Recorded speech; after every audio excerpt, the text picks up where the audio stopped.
This update brought to you by the new Hilux. Awaken your unbreakable.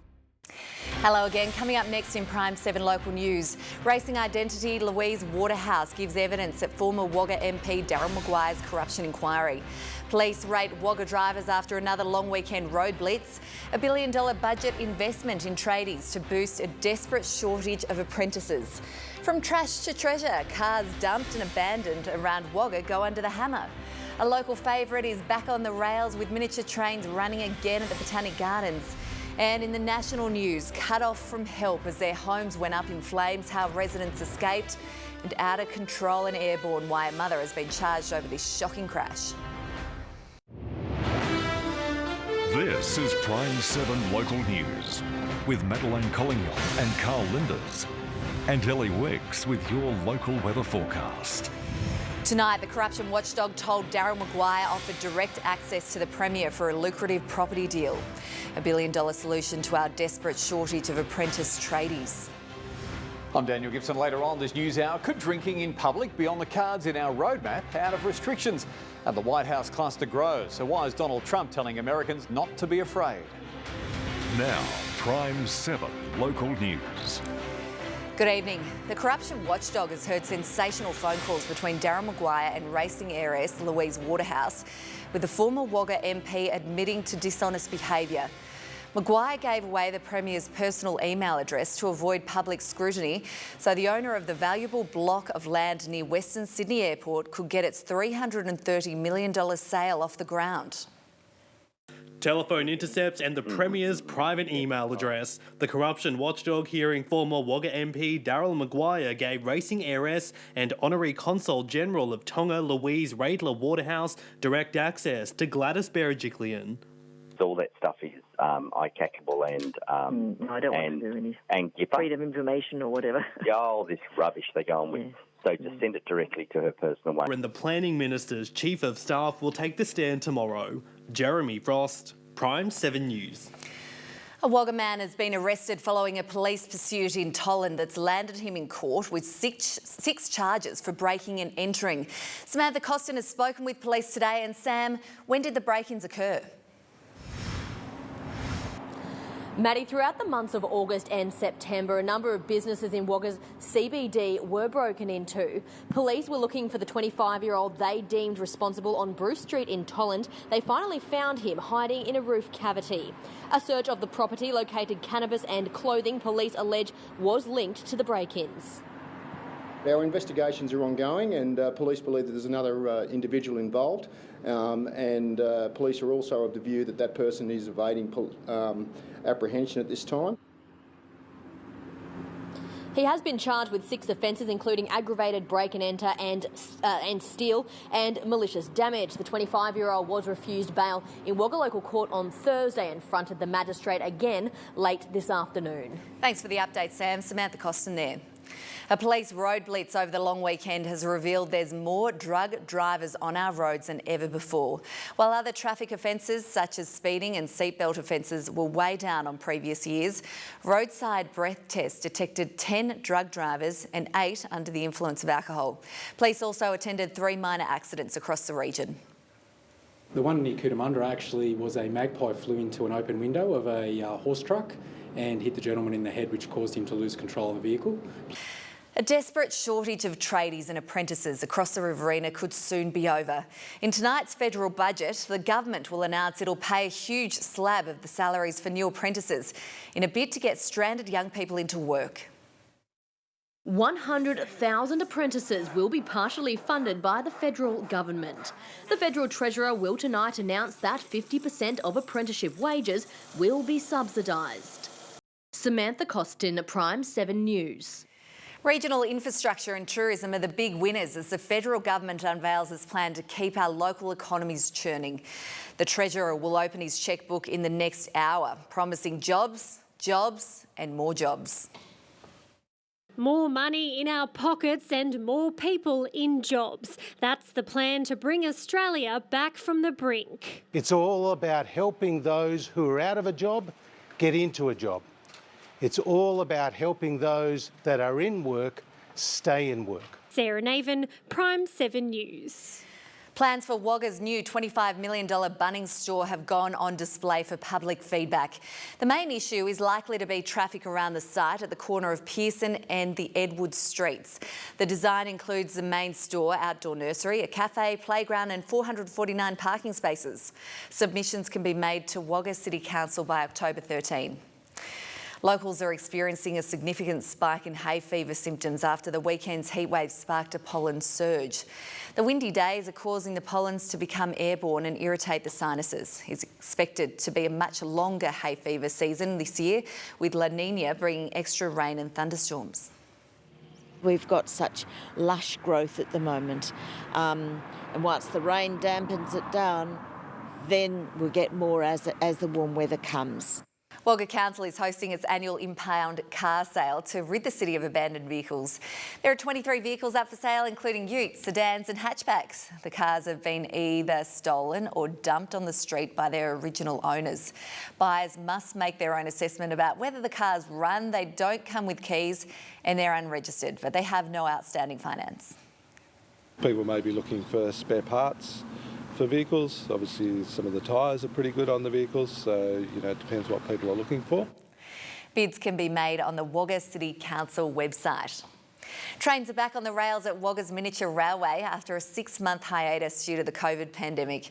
The trains were chugging along Willans Hill at the weekend with the railway trialling its new COVID safety plan. Rides now require pre-booking, with up to 10 members of a single household able to ride together. A second trial will also be run on October 18th, and those looking to enjoy a ride can contact the Wagga Society of Model Engineers by email, phone or Facebook. Well, it's time now for a quick check of the weather with Elly Wicks. And Elly, great to see that rain rolling in today. Yeah, absolutely. Certainly a big change did move in. Good evening. Well, as we return to work after the long weekend today, we had overcast skies and cooler conditions. Most of the Riverina and southwest slopes drastically dropped in temperature today. Our maximum for Wagga was a top of 16 degrees for our Tuesday, but the humidity rose to 100%. Tumbarumba only made it to a top of 14 today, so quite cool there, but again, the humidity level's quite high. It was a bit warmer for our western regions, getting up to 19 degrees in West Wyalong, 21 today in Grenfell and 21 degrees in Cootamundra. We're seeing a little bit of wet weather moving through. That should really start to increase over the next few days, so I'll have the full forecast coming up after sport. Good to see all that rain. Yeah. Thanks, Elly. We'll see you in a minute. Still to come in Prime 7 local news, the state Liberals and Nationals make peace on the issue which nearly split them. And the curtain set to rise for this year's Life in the Spotlight event. And a little later on this news hour, Donald Trump returns to the White House, now a COVID hotspot. How firefighters tackled this blaze, accessible only by boat. Well, there's no community transmission here, but Victoria faces a possible lockdown extension. And caught from every angle, how a young family survived this. Riverina performers in this year's Life in the Spotlight are almost ready to take to the stage, raising vital funds for medical equipment and families in need. The singing and dancing extravaganza was originally due to be performed in July before the COVID-19 shutdown forced rehearsals to a halt. They're now back in full swing, preparing a huge repertoire of songs. We have a slightly smaller cast than usual, just to go along with all the social distancing rules backstage in particular is the main area of concern, but it's the same great show. Tickets can be purchased from the Civic Theatre box office. The show will run from November 13 to December the 5th at the Playhouse Theatre. A cabinet meeting is currently underway to pass the koala peace deal between the Nationals and Liberals.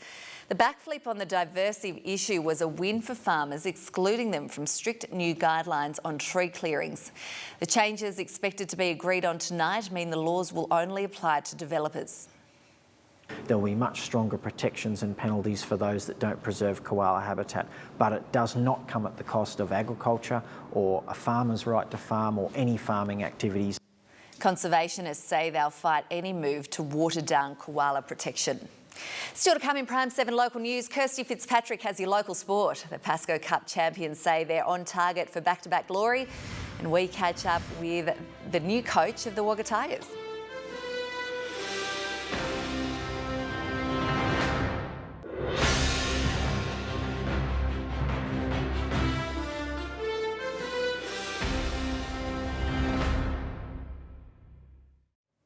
Good evening. The Wagga Tigers are fresh off a Riverina championship, but incoming coach Murray Stevenson says he expects the competition to look very different in 2021. The Riverina Championship was the only game in town for Riverina and Border footballers, so taking the helm of Premier's Wagga Tigers makes for understandably big shoes to fill for Murray Stevenson. Ned Balm, Prime7 News. On the players' side of things, Mangapla continued to make moves as the club pursues a long-awaited Riverina League premiership. The Goannas have pulled off an early recruiting shock by retaining the services of Trent Castles. The Yakandanda and Corowa spearhead was expected to be a COVID blow-in, but will remain at the club in 2021. It comes just weeks after the Goannas announced the signing of CSU assistant coach Braden Ambler. Times and dates for the upcoming cricket season have been locked in, and there have been some changes to previous years. The first grade season will kick off on the 24th of October. Reigning premiers Wagga City will face RSL, while South Wagga hosts Coringal and St Michael's will take on Lake Albert. The majority of games will start at 11 a.m. this year, 2 hours earlier than previous years, and there are no two-game games on the schedule. Still to come in Prime7 News tonight, more showers on the way tomorrow. Elly's back with your local weather forecast next.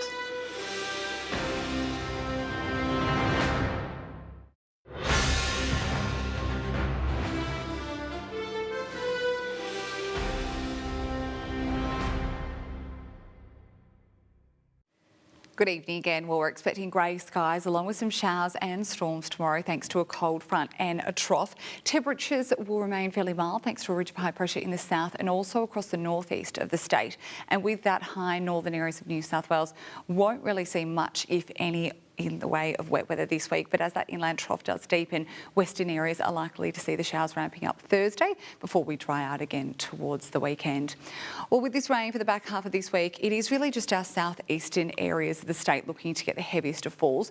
We might be seeing upwards of 20, maybe 25 millimetres in some parts of the Riverina and southwest slopes, but these systems are looking a little bit unpredictable, so some areas just might not be quite as lucky, but storms are forecast, so we could get some big bursts of rain. But let's have a look at Wednesday's weather now. Temperatures are looking a little bit warmer for some. It is going to be a wet and cloudy day. The thunderstorms might not move through until the early evening, but that's where we might get the heavy bursts of rain. We're looking to reach 21 degrees in Grenfell, the same in Hardin, and we will have high humidity levels once again. To Thursday now, and the trough over the inland should deepen. This should be a good day for rain right across the state, but especially for us a little bit further south. Temperatures won't change a whole lot. We're expecting a top of 19 degrees in Temora and 18 degrees in Tumbarumba. And as we head into Friday, we will start to see those conditions easing. It should be a little bit drier in most parts of the region. Might just be southern areas that might pick up a few showers here or there. 18 the top in Adelong, 17 but mostly dry and cloudy for Cootamundra. And then taking a look ahead for the next 7 days, we'll start to warm up over the weekend, really drying out as well, back into the 20s, and then we'll see the return of sunshine early next week as well, Maddie. Looking forward to the sunshine, but more so looking forward to all this rain over the next couple of days. Fingers crossed. It is looking quite promising. Good to see. Hopefully it falls in the dams. And that's your local news for tonight. Thanks for watching. You can join the debate on your local issues on our Facebook page. Right now, though, Prime7 News at 6:30 with Daniel Gibson. Have a great night. I'll see you again tomorrow at 6.